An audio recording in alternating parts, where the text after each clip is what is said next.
Hello,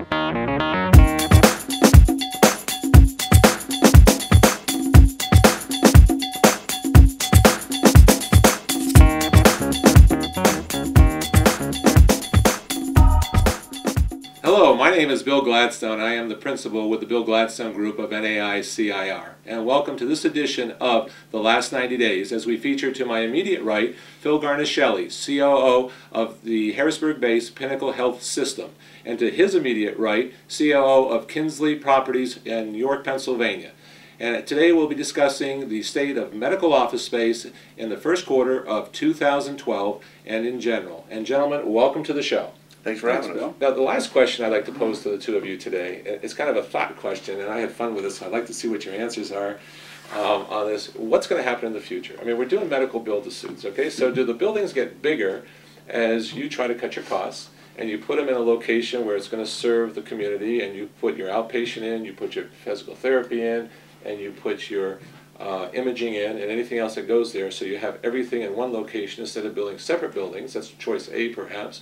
Choice B, would it be that they're all going to get smaller because these buildings are going to be like satellites tethered to some mainframe, some institution, whether it's a hospital or a health system, someplace else, and all the information, all the people and all the equipment, most of the people who would operate that equipment would be back at the hub, and all the information gets processed out, goes over, gets transmitted, processed, interpreted, and sent right back perhaps, so it can speed up the whole process, but again, without the equipment, the people, the facility's smaller.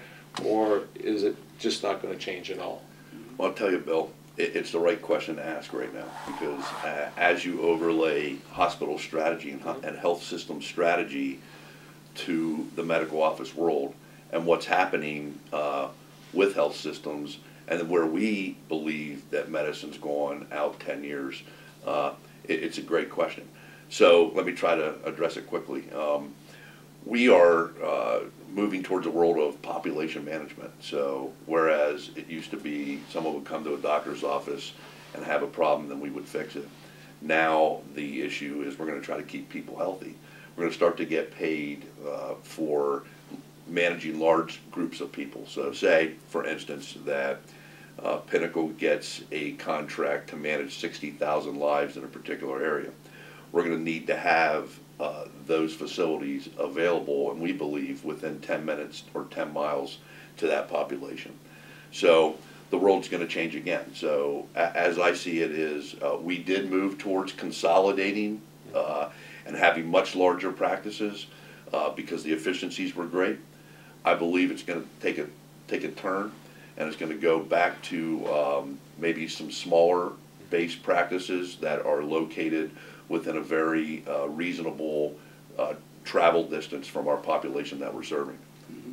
Yeah, very good. Tim, any thoughts on that at all? We react to what the health systems experience and where their strategy goes. We really strive to build the most flexible buildings that we can. Build a shell building that has the right layouts, to do the tenant fit-ups with. Put in all the base infrastructure that can be adapted to their needs. Put the extras such as the drive-under drop-off canopies for the convenience of any medical tenant.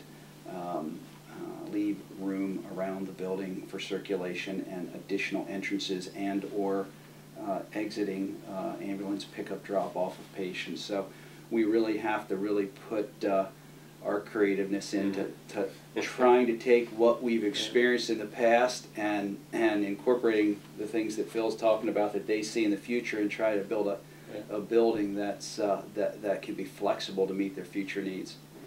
I think you'll see a lot of what we used to call timeshare type activity, where you've got an office park and you have a suite within there that various specialties can rotate through.